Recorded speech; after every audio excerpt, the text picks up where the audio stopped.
What steps do you think have to be taken to improve a pilot's UAP reporting, be it military or commercial? Right now, we need a system where pilots can report without fear of losing their jobs. There is a fear that the stigma associated with this topic is going to lead to professional repercussions, either through management or perhaps through their yearly physical check. So having a secure system, reducing the stigma, and making this information available through the public is going to reduce the concerns that aircrew have. Could you just give me a little idea of the degree to which reports in the past are not made public right now? Well, I don't think there has been a proper reporting system to gather those reports and thus not report them.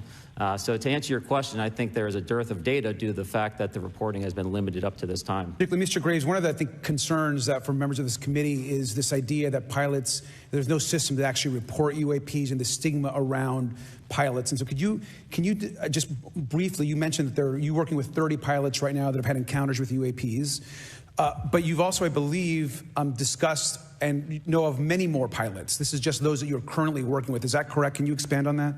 Certainly. I'll break that down in two ways. First, when we were first experiencing these objects off the eastern seaboard in the 2014 to 2015 time period, anyone that had upgraded their radar systems were seeing these objects. So there was a large number of my colleagues that were detecting these objects off the eastern seaboard.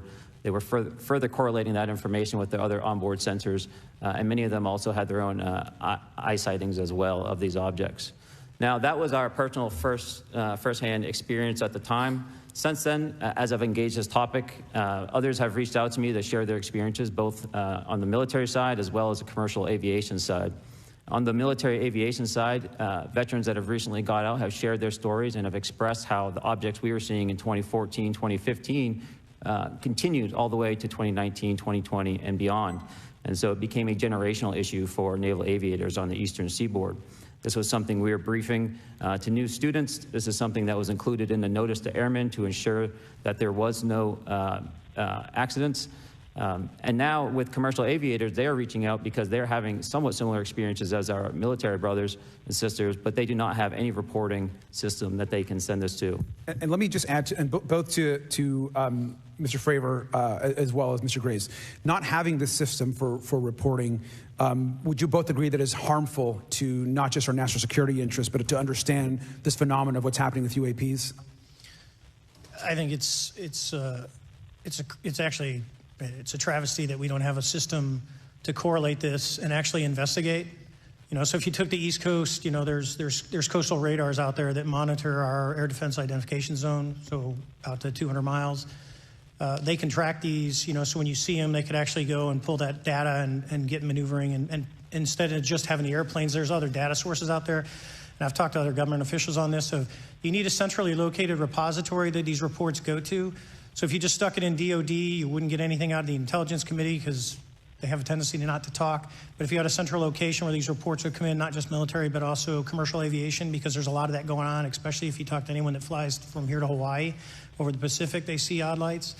So I think you need to develop something that allows you a central point to collect the data in order to investigate. Mr. Graves? I would concur with everything Mr. Fravor said. I'll continue to say that the commercial pilots that have reached out to me through Americans for Safe Aerospace are doing so because they don't feel there's another way for them to report this safety issue. And I think one of the clear outcomes of this hearing already is that there has to be a safe and transparent reporting process for pilots, both on the commercial side and the military side, to be able to report UAPs in a way that's also transparent, but also understands the scope of our national security interests and what may be classified or not. But I think there has to be some sort of system. And so that's something that I hope can be an outcome that this committee can work on. Is there anything else for the two of you briefly beyond this reporting system that you think that we can do as the government to encourage and facilitate more civilian reporporting? I think we're doing it right now. Okay, great. I think this hearing is going to show the American people that their government takes this topic seriously. And how about civilians that may not be pilots? What kind of process could be in place for civilians who are not pilots, who may have UAP encounters? Do either of you have any suggestions that could facilitate that? My recommendations would be to make that a sensor-centric operation in order to make it as objective as possible. Okay. Sir, Mr. Fravor? No, I agree with Mr. Graves on that.